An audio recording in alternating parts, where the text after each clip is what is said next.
جس زبان سے ہمیں قرآن ملا اسی زبان سے ہمیں نبی علیہ السلام کا فرمان ملا. انہوں نے یہ بات بتائی تو دلوں میں ہم یقین کر کے ان باتوں کو سنیں اور ان اعمال کو اپنائیں اور رزق کے دروازوں کو آنکھوں سے کھلتا دیکھیں.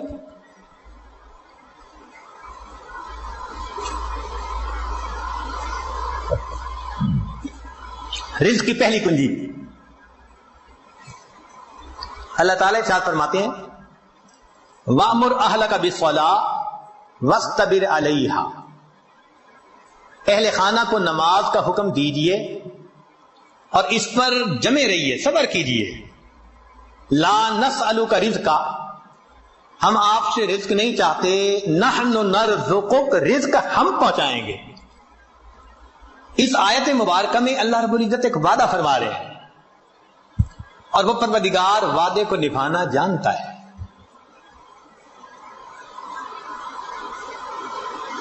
تو معلوم ہوا کہ جس گھر کے سب مرد عورتیں اہتمام کے ساتھ نماز پڑھیں، ایک ہوتی ہے گنڈے دار نماز، مرد ہیں تو جماعت نماز کا اہتمام نہیں، عورتیں ہیں تو گھر کے کام مقدم، بس بھاگی دوڑی میں قضا ہوتے ہوتے نماز. ایسی نماز نہیں، اہتمام کے ساتھ نماز. تو جس گھر کے سب لوگ اہتمام سے نماز پڑھیں، یہ نہ ہو کہ عورت کھڑی تو مصلی پہ ہو جائے اور ہاتھ باندھ کر کپڑوں کی آپس میں کلر میچنگ کر رہی ہے، مرد مصلی پہ تو کھڑا ہو جائے اور گلی بازار کی سیریں کر رہا ہو. ایسی نماز نہیں. نماز پڑھے جیسے نماز دھیان توجہ کے ساتھ پڑھنی چاہیے. کوشش تو کرے نا اپنی طرف سے دھیان جما کر پڑھنے کی. کوشش پر اللہ کی طرف سے اجر عطا ہوتا ہے، دنیا میں نتائج پر اجر ملتا ہے کہ یہ اچیو کر کے دکھاؤ تب تمہیں یہ ملے گا. اللہ فرماتے ہیں کوشش کر کے دکھاؤ. چنانچہ حدیث پاک میں آتا ہے کہ جو شخص اپنے بھائی کی حاجت براری کے لیے اس کے ساتھ چل پڑتا ہے، اللہ 10 سال کے نفلی اعتکاف کا ثواب عطا فرما دے. یہ تو نہیں کہا کہ کام کرواؤ بھائی کا، نہیں، یہ اس اللہ رب العزت کی رحمتوں کی انتہا ہے. فرمایا کہ منزل تک پہنچنا تو تمہارے بس میں نہیں ہے نا، یہ تو مقدر کا معاملہ. ہم تو یہ دیکھیں گے قدم کون اٹھاتا ہے، چلتا کون ہے. تو نماز صحیح اہتمام کے ساتھ پڑھنے کی کوشش کریں، برکتوں کے دروازوں کو کھلتا دیکھیں. میرے مالک نے فرما دیا نحن نرزقک، ہم رزق دیتے ہیں. چنانچہ آپ گھر کے ہر چھوٹے بڑے کو نماز کا اہتمام سکھائیے، رزق ملنے کی قسم یہ عاجز کھا سکتا ہے. ماسٹر کی ہے رزق کی، کاروبار نوکری کوئی بھی مسئلہ ہو رزق کا، اہتمام نماز سے اللہ رب العزت مسئلوں کو حل فرما دیتے. دوسرا عمل کثرت استغفار. قرآن مجید میں ارشاد فرمایا فَقُلْتُ اسْتَغْفِرُوا رَبَّكُمْ إِنَّهُ كَانَ غَفَّارًا يُرْسِلِ السَّمَاءَ عَلَيْكُمْ مِدْرَارًا وَيُمْدِدْكُمْ بِأَمْوَالٍ. تو کثرت ذکر سے اللہ فرماتے ہیں میں مال کے ذریعے سے تمہاری مدد کروں گا.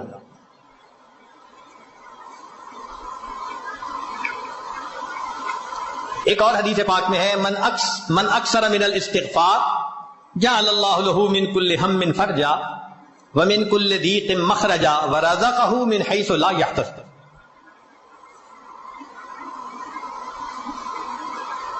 امام قرطبی رحمۃ اللہ علیہ فرماتے ہیں گناہوں کی معافی مانگنے سے بارش ملتی ہے، اللہ رب العزت قوموں کے رزق کو وسیع فرما دیتے ہیں.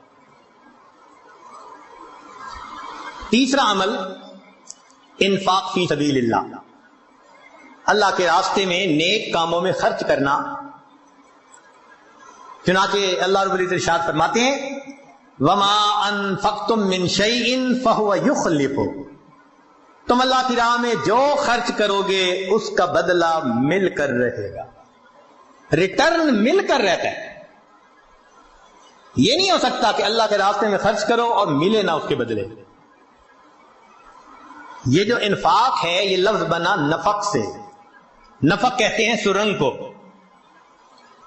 اور سرنگ میں انسان ایک طرف سے داخل ہو کر نکلتا ہے پھر دوسرا داخل ہو سکتا ہے۔ تو فرمایا کہ تمہارے پاس جو پہلا رزق ہے اس کو نکالو گے تو دوسرا آئے گا نا۔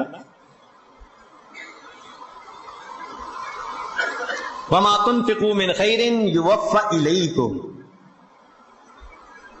فرمایا انفق ينفق علیہ، تم خرچ کرو اللہ تم پر خرچ کرے گا۔ عبداللہ ابن عمر اللہ عنہ فرمایا کرتے تھے ان للہ اقواما اختصهم بالنعم لمنافع العباد، اللہ کے کچھ بندے ایسے ہوتے ہیں اللہ نے ان کو اپنے بندوں کے منافع کے لیے مخصوص کر دیا، ان کی ذات سے اللہ کے بندوں کو نفع ملتا رہتا ہے، یہ ان کا چارٹر آف ڈیوٹی ہوتا ہے، جو ان کو ملتا ہے وہ ان کے اپنی ضرورت کے لیے صرف نہیں ہوتا، وہ دوسروں تک پہنچانے کے لیے ہوتا ہے۔ جو ڈاکیا ڈاک پہنچاتا رہے اس کی ترقی ہوتی رہتی ہے، اور جو ڈاک نہ پہنچائے تو اسے اپنی نوکری سے معزول کر دیتے ہیں۔ چنانچہ کتنے لوگوں کو آپ نے دیکھا ہوگا کہ بڑا اچھا کام چلا، کاروبار چلا، پھر یکدم ٹھپ۔ وجہ کیا بنی؟ کہ جو ملا تھا وہ سارا ان کا نہیں تھا، اس میں اللہ کے لیے خرچ کرنا تھا، مسکینوں پر، بیواؤں پر، طلباء پر، دین کے راستے میں، فلاحی کاموں میں۔ یہ خزانے کے سانپ بن کر بیٹھ گئے، بینک بیلنس چیک کرتے ہیں آج اتنے ملین اور آج اتنے ملین، اوپر سے ڈاکانی بند ہو گئی۔ کہتے ہیں جی ایک وقت تھا مٹی کو ہاتھ لگاتے تھے سونا بنتی تھی، حضرت صاحب آج تو سونے کو ہاتھ لگائے مٹی بنتا ہے، کسی نے کچھ کر دیا ہے۔ جی بالکل آپ نے خود ہی تو کیا ہے۔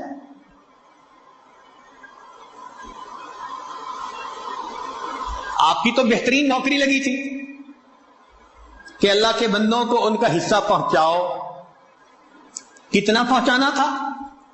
پورے مال میں سے 2.5%، زکوٰۃ پورے مال میں سے 2.5%۔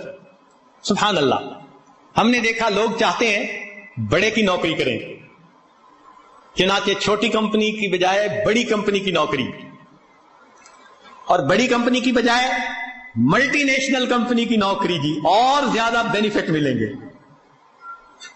تو کیا اچھا کہ ہم سب سے بڑے کی نوکری کریں۔ سب سے بڑے کی نوکری یہ کہ جو اللہ نے مال دیا گن گن کر اس کی زکوٰۃ کو نکالیں۔ اللہ وہ پروردگار ہے جو 2.5% مال غریبوں تک پہنچانے کے بدلے امیروں کو 97.5% تنخواہ عطا۔ اتنا بڑا کوئی پے کرنے والا مالک دیکھا جو 97.5% تنخواہ پے کرے، یہ تمہاری تنخواہ ہے، اور ڈیوٹی اتنی ہے کہ 2.5% تم میرے جو محتاج بندے ہیں، ضرورت مندے ہیں، یہ تنخواہ ان تک پہنچا۔ اب جو 2.5% کو بھی لے کے بیٹھ جائے تو پھر اس کی بجائے اللہ تعالیٰ رزق کسی اور کے ذریعے سے پہنچا دیں گے۔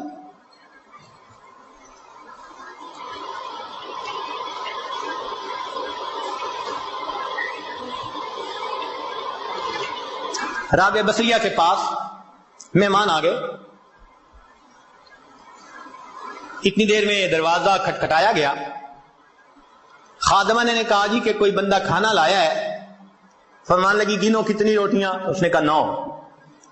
کہنے لگی یہ میرا حصہ نہیں کسی اور کا ہے، اسے کہو جاؤ۔ دوبارہ دروازہ کھٹکھٹایا، کوئی بندہ کھانا لایا ہے، روٹیاں گنو۔ اس نے کہا جی 9۔ بھئی میرا حصہ نہیں کہہ دیا، اس کو جو جاؤ کسی اور کا ہے۔ پھر تھوڑی دیر بعد تیسری مرتبہ دروازہ کھٹکھٹا، خادمہ نے کہا جی کہ پھر کوئی بندہ روٹی لایا ہے، کتنی؟ 9۔ اس نے کہا میرا حصہ نہیں، جاؤ اس کو کہہ دو چلا جائے۔ اس نے کہا کیوں نہیں لے رہی، مہمان بھی تو ہیں۔ اس نے کہا دیکھو میرے پاس آج صبح 1 روٹی تھی، سائل آیا تھا، میں نے اللہ کی رضا کے لیے ایک روٹی دے دی، میرے اللہ کا وعدہ ہے من جاء بالحسنۃ فلہ عشر امثالها، 10 گنا ملے گا۔ 9 روٹیاں میری نہیں ہو سکتی، خادمہ نے ہاتھ جوڑ دیے، مجھے بھی بھوک لگی ہوئی تھی، ایک روٹی میں خود رکھ رہی تھی، یہ 10 ہی ہیں۔ ایسا کامل یقین اللہ کے وعدوں پر۔ حبیب اجمی رحمت اللہ علیہ، بیوی نے آٹا گوندا، پھر تنور جلانے کے لیے لکڑیاں کاٹنے گئی، پیچھے سے سائل آ گیا، اس نے کہا بڑا محتاج ہوں، اللہ کے لیے کچھ دے دو۔ اللہ والوں کی عادت ہوتی ہے جب کوئی اللہ کے لیے کہتا ہے تو پھر وہ کھول دیتے ہیں اپنے دونوں ہاتھوں کو۔ انہوں نے وہی آٹا اٹھا کے دے دیا۔ اب بیوی لکڑیاں لے کے آئی، اس نے کہا آٹا، کہنے لگے میں نے روٹیاں پکنے کے لیے بھیجا ہے، میں نے روٹیاں پکنے کے لیے بھیجا ہے۔ ابھی ان کی بیوی نے چولہے میں آگ پوری نہیں جلائی تھی کہ اتنے میں دروازہ کھٹکھٹایا۔ بیوی نے پوچھا کون؟ کہنے والے نے روٹیاں بھی دے دی، سالن بھی دے دی۔ تو بیوی نے آ کر کہا کہ تم نے جہاں روٹیاں پکنے بھیجی تھی، پکانے والے نے سالن بھی ساتھ بھیج دیا ہے۔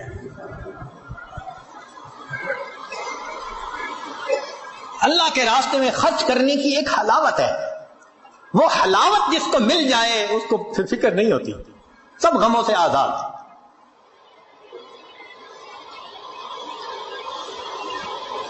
رزق کی کشائش کے لیے اگلا نسخہ دین کی خاطر ہجرت کرنا۔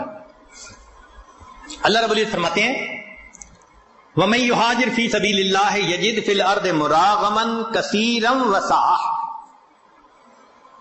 جو اللہ کے راستے میں ہجرت کرے اسے جائے پناہ بھی ملے گی، رزق میں وسعت بھی ملے گی۔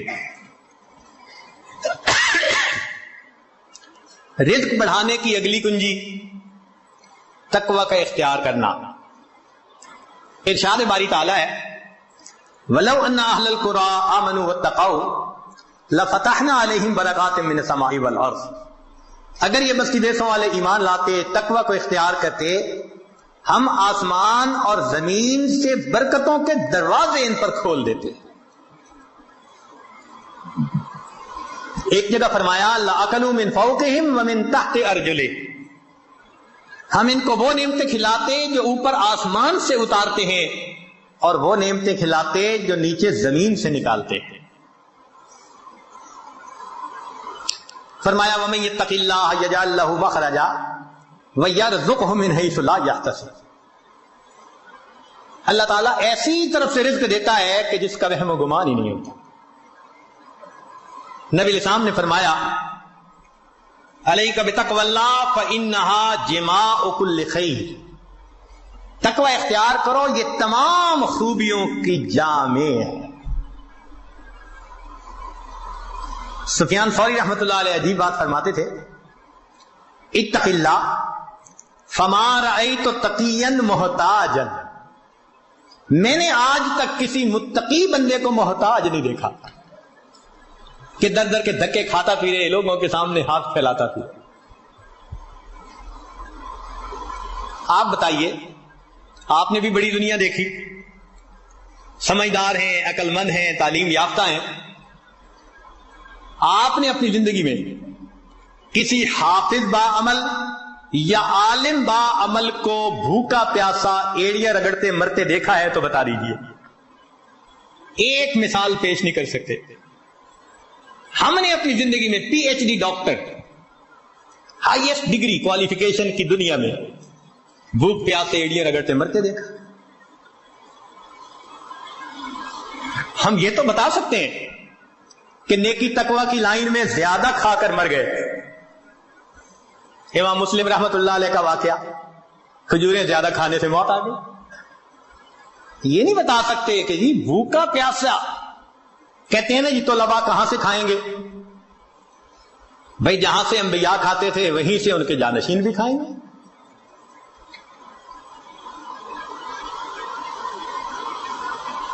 تو تو موٹی سی بات ہے کہ رزق اللہ دیتا ہے، تقوی کی وجہ سے اللہ رزق کے دروازے کھول دیتے ہیں۔ پانچویں بات، کثرت عبادت۔ حدیث مبارکہ، ابن آدم تفرغ لعبادتی املأ صدرک غنا واسد فقرک، اے اولاد آدم تو اپنے آپ کو میری عبادت کے لیے فارغ کر، میں تیرے سینے کو غنا سے بھر دوں گا، تیرے فقر کو بند کر دوں گا۔ کتنے کھلے اور صاف لفظوں میں، لاؤڈ اینڈ کلیئر بتایا جا رہا ہے، عبادت کرو، ہم تمہارے فاقے کے راستے بند کریں گے، تمہیں غنا عطا فرما دیں گے۔ اس کی مثال یوں سوچ سمجھیے کہ ہم نے عام گھوڑے کی قیمت کا ایک دفعہ پتہ کیا تو 20 سے 25 ہزار میں گھوڑا مل جاتا ہے، اور ایک ہوتے ہیں دوڑ جیتنے والے گھوڑے، ان کی قیمت لاکھوں میں۔ ہمارے بہت قریبی چودھری صاحب فرمانے لگے جی ہمارے گھوڑے کی قیمت 25 لاکھ روپیہ لگی، ایک گھوڑے کی قیمت۔ تو عام گھوڑے 20,000، بھاگنے جیتنے کے مقابلے کرنے والے 25 لاکھ۔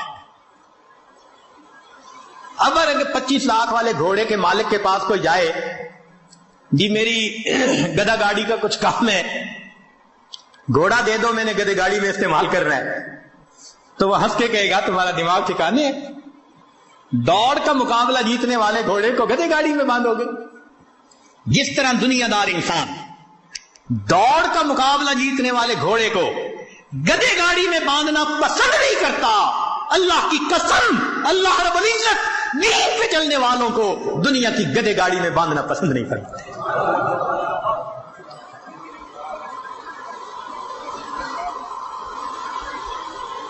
اگلی کنجی، کثرت حج اور عمرہ۔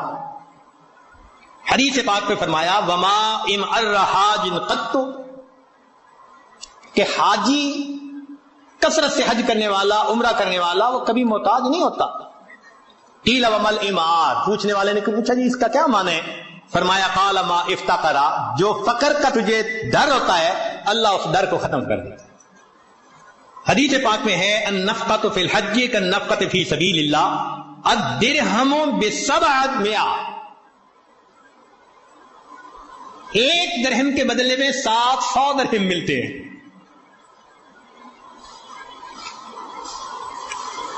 رزق کی ایک اور کنجی، صلہ رحمی۔ ابو ہریرہ رضی اللہ عنہ فرماتے ہیں، بخاری شریف کی روایت، من احب ان یزاد فی عمرہ ویزاد فی رزقہ فلیصل رحمہ، جو چاہے کہ میرے عمر زیادہ ہو اور میرا رزق زیادہ ہو، اس کو چاہیے کہ رشتہ داروں کے ساتھ اچھا سلوک رکھے۔ آج اگر رزق کی شکایتیں زیادہ ہیں تو دوسری طرف معاملات بھی دیکھو، بہن سے نہیں بولتے، بھائی سے نہیں بولتے، پھپھو سے لڑائی، چچا سے لڑائی، ان کے گھر کا کھانا نہیں کھاتے، پانی نہیں پیتے، کچھ پڑھ کے نہ پلا دیں۔ شریعت جن رشتے داروں کو جوڑنے کا حکم دیتی ہے وَيَقْطَعُونَ مَا أَمَرَ اللَّهُ بِهِ أَن يُوصَلَ، جب ہم رشتے ناتوں کا خیال نہیں کریں گے تو پھر رزق کے دروازے تو خود بند کریں گے ہم۔ ہاں اگر دین کا کوئی ایسا معاملہ ہے تو سلام دعا تو سب کے ساتھ رکھیے نا، سلام کرنا، حال احوال پوچھنا یہ تو لازم ہے، زیادہ قرب کا تعلق رکھنا نہ رکھنا یہ بندے کا اپنا چوائس ہوتا ہے۔ ایک اور حدیث میں فرمایا من سرہ ان یمد لہ فی عمرہ، جسے یہ بات اچھی لگے کہ اس کی عمر بڑی ہو، ویوسع لہ فی رزقہ، اس کے رزق کو اللہ کھلا کر دے، وتدفع عنہ میتۃ السوء، اور اللہ اسے بری موت سے بچا لے، فلیتق اللہ ولیصل رحمہ، وہ اللہ سے ڈرے اور صلہ رحمی کرے، اللہ تعالیٰ تینوں انعام عطا فرما دیں گے۔ آٹھویں بات، کمزوروں سے حسن سلوک۔ اللہ تعالیٰ ارشاد فرماتے ہیں لعلکم ترزقون بضعفائکم، کہ جو تم میں سے کمزور ہوتے ہیں نا ان کی وجہ سے تمہیں رزق ملتا ہے اور تم ان پر خرچ کرتے ہوئے پریشان ہوتے ہو۔ سچی بات تو یہ ہے کہ رب کریم نے ارشاد فرما دیا وَلَوْ يُؤَاخِذُ اللَّهُ النَّاسَ بِمَا كَسَبُوا، اگر اللہ تعالی عملوں کے اوپر پکڑ فرماتا ما ترک علی ظہرہا من دابہ، زمین کے اوپر کوئی جاندار نہ باقی بچتا۔ ہمیں جو مل رہا ہے وہ کون سا ہمارے اپنے اعمال کی وجہ سے؟ کیا پتا فقیر کی دعا لگ گئی ہو، کمزور کی دعا لگ گئی ہو، ہم نے کسی کو مورل سپورٹ دی اس کی دعا لگ گئی، کسی کے غم میں اس کا ساتھ دیا اس کی دعا لگ گئی۔ خوبصورتی دیکھیے دین اسلام کی۔ آج کون ہے جو یہ کہہ سکے جی کہ ہمیں دین یہ تعلیم دیتا ہے کہ تم اپنے کمزوروں کا خیال رکھیں؟ اگلا عمل اللہ پہ توکل، وَمَن يَتَوَكَّلْ عَلَى اللَّهِ فَهُوَ حَسْبُهُ،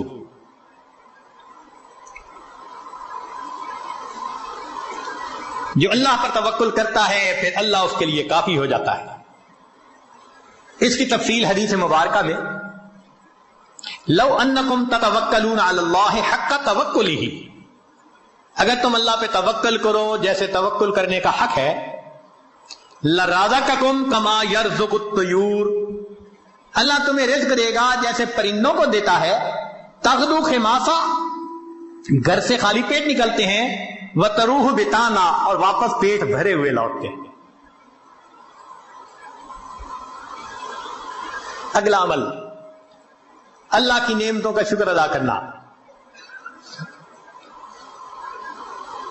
چنانچہ فرمایا لا یرزق اللہ عبدا الشکر فیحرمہ الزیادہ لأن اللہ یقول لئن شکرتم لأزیدنکم، جس بندے کو شکر کی توفیق مل جائے اس کا رزق کم نہیں ہوتا، چونکہ اللہ کا وعدہ ہے کہ جو شکر ادا کرتا ہے میں اس کے رزق کو، اس کے نعمتوں کو اور زیادہ کر دیتا۔ عمر بن عبدالعزیز رحمۃ اللہ علیہ کا ایک خوبصورت قول ہے قیدوا نعم اللہ بالشکر للہ، اللہ کی نعمتوں کو شکر ادا کر قید کر لو۔ جس نے اللہ کی نعمت کا شکر ادا کیا اس نے نعمت کو قید کر لیا، اس کے پاس ہی رہے گی۔ ابن عطا اسکندری رحمۃ اللہ علیہ، ان کے حکم بہت معروف ہیں، ہمارے بزرگ علماء رمضان المبارک میں اس کی مستقل مجالس کیا کرتے تھے۔ ان کے حکم کو پڑھیں تو یوں لگتا ہے کہ اللہ نے اس امت میں بھی لقمان علیہ السلام کا ایک نمونہ پیدا کر دیا۔ کیا عجیب باتیں کہی ہیں۔ تو شکر کے بارے میں ان کا ایک قول ملفوظ، جنہیں عربی کا تھوڑا سا بھی ذوق ہوگا نا وہ تو سن اور پڑھ کے وجد آتا ہے۔ یہ جامعہ الازہر کے استاد بھی رہے، اور اس جامعہ کو جو پوری دنیا کے اندر ایک مقام ملا وہ ایسے ہی متقی باخدا بزرگوں کی وجہ سے۔ فرماتے ہیں من لم یشکر النعم فقد تعرض لزوالھا، جو نعمت کا شکر ادا نہیں کرتا وہ اپنی نعمتوں کو چھین جانے کے لیے پیش کر دیتا ہے، اللہ مجھ سے یہ چھین لو۔ من لم یشکر النعم فقد تعرض لزوالھا ومن شکرھا فقد قید بعقالھا، اور جو شکر ادا کرتا ہے وہ ان نعمتوں کو نکیل ڈال کے اپنے پاس قابو کر لیتا ہے۔ تو شکر ادا کر کے اللہ کی نعمتوں کو نکیل ڈال لیجیے۔ پھر فرمایا گھر انسان جائے تو اپنے اہل خانہ کو سلام کرے۔ اب بتائیے یہ کتنا چھوٹا سا عمل ہے۔ حدیث پاک میں ہے نبی علیہ السلام نے فرمایا ثلاثۃ کلھم ضامن علی اللہ، تین ہیں جن کی ضمانت اللہ نے لی، ان عاش رزق وکفا، اگر وہ زندہ رہے گا اللہ رزق دے گا جو اس کے لیے کافی ہوگا۔ ان تین میں سے ایک بندہ رجل داخل بیتہ بسلام، جو اپنے گھر میں داخل ہو اپنے اہل خانہ کو سلام کرے. یہ کتنا چھوٹا سا عمل ہے. اب بتائیے کہ اس عمل پر رزق کا دروازہ کھلنے کے وعدے. اور ہوتا کیا ہے؟ دفتر میں بڑے مزے سے دوستوں میں کھل کھلا کے ہنس رہے ہیں، گھر میں قدم رکھا اور پارا ہائی. خود کہتے ہیں حضرت پتہ نہیں کیا ہوتا ہے، گھر آتا ہوں پارا چڑھ جاتا ہے. یہ آگ شیطانیت ہے، تو شیطان تمہارے اوپر سوار ہو جاتا ہے. اس کو گدھا ملا ہوا ہے، لہذا گھر میں داخل ہونے سے پہلے وہ گدھے پہ چھلانگ مار کے بیٹھ جاتا ہے.